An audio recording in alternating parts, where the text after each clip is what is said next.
Pribadi kayak udah ada keyakinan sendiri sih gitu, kemauan, emang nggak takut sih gitu. Emang dari awal emang kita kalau udah suka hewan sih, rasa takutnya udah nggak ada lagi sih gitu.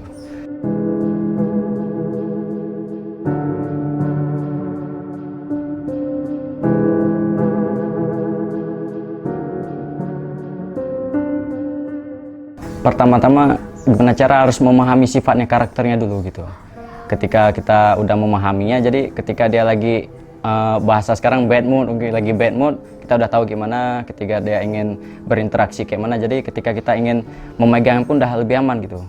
Kayak contoh, kita harus tahu hewan itu lagi masuk musim kawin, contoh seperti ular, musim kawinnya itu karakternya itu udah gelisah dan sedikit pun itu tidak mau berinteraksi dengan kita. Kalau kita paksakan itu dia akan berkarakter seperti ular liar gitu, mulai menggigit atau melilit gitu. Jadi dia ada masa-masa, setiap tahunnya itu masa untuk birahi, contohnya untuk masa kawinnya. Itu harus kita diamkan aja, nggak perlu kita untuk berinteraksinya seperlunya aja lah gitu.